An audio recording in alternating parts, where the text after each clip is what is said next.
शक्तियों के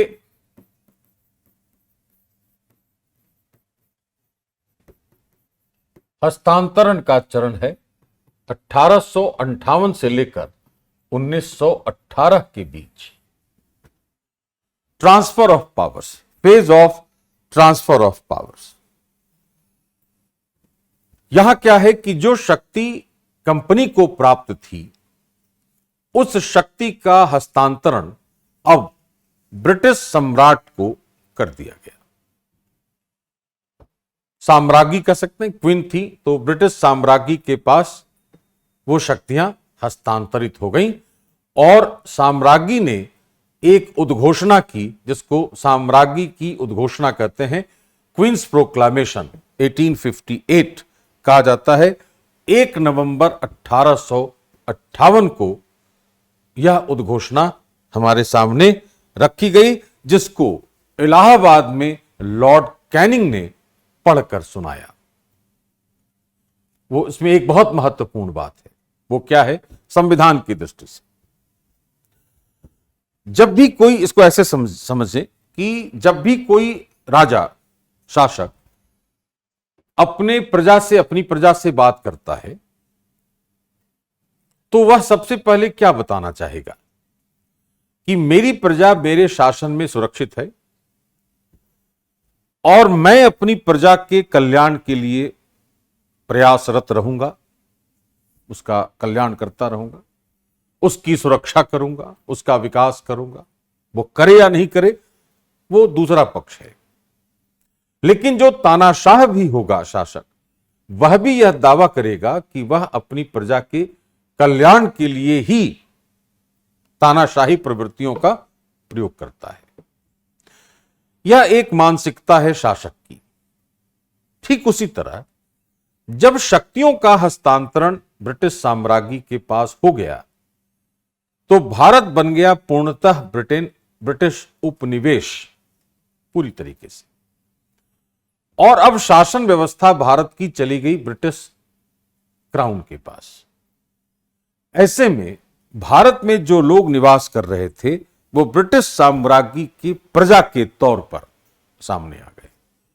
तो उन्होंने अपनी उद्घोषणा में यह कहा कि द गवर्नमेंट ऑफ ब्रिटेन और the British crown will not work for expansion of territories, rather it will protect the liberty of its Indian subjects। क्या मतलब कि ब्रिटेन की जो परंपरा, ब्रिटेन का जो सम्राट है या ब्रिटेन का जो साम्राज्य है, उसका उद्देश्य अब क्षेत्र का विस्तार करना नहीं होगा, बल्कि वह भारत में निवास करने वाली अपनी प्रजा की स्वतंत्रता की रक्षा करेगा। यह जो दावा था, हुई रक्षा या नहीं हुई वो तो बात की बात है, लेकिन यह दावा किया गया उस उद्घोषणा में कि हम भारतीयों की स्वतंत्रता की रक्षा करेंगे। इसलिए साम्राज्ञी की इस उद्घोषणा को भारतीय स्वतंत्रता के मैग्ना कार्टा के रूप में भी पहचान की जाती है। अब हम लोग इसको पॉइंटर्स में कैसे लिखेंगे कि शक्तियों के हस्तांतरण का चरण जो था वह कंपनी से ब्रिटिश साम्राज्ञी के पास चला गया यह, और इसके लिए हमने बनाया गवर्नमेंट ऑफ इंडिया एक्ट 1858।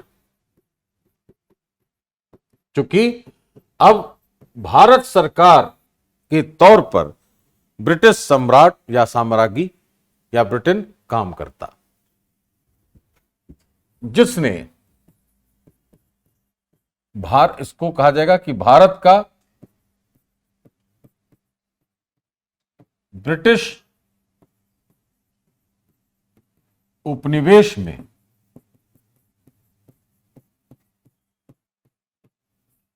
रूपांतरण कर दिया इस घटना में। इसके बाद से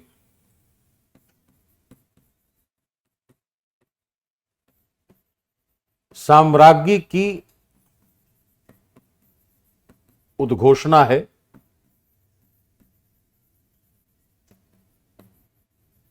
क्वींस प्रोक्लामेशन,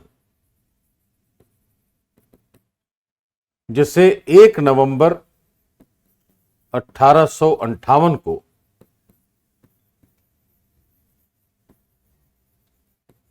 लॉर्ड कैनिंग द्वारा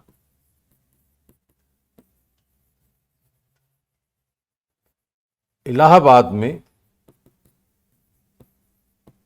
पढ़ा गया था।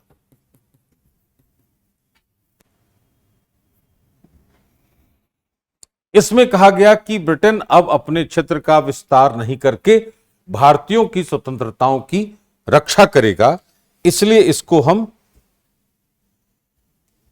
भारतीय स्वतंत्रता का मैग्ना कार्टा कहते हैं।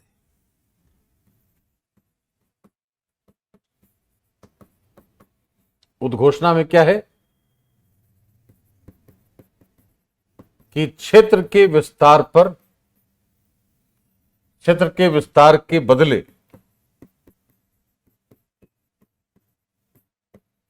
भारतीय प्रजा की स्वतंत्रता की रक्षा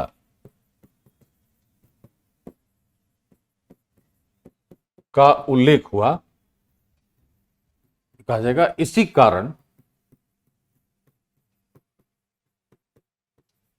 साम्राज्य के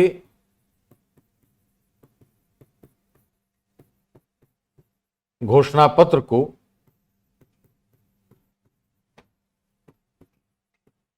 भारतीय स्वतंत्रता का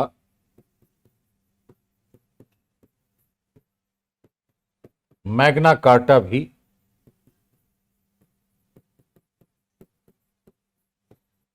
कहा जाता है। Magna carta of Indian freedom, यह हम उसमें उल्लेख करते हैं, ऐसा हम कह सकते हैं।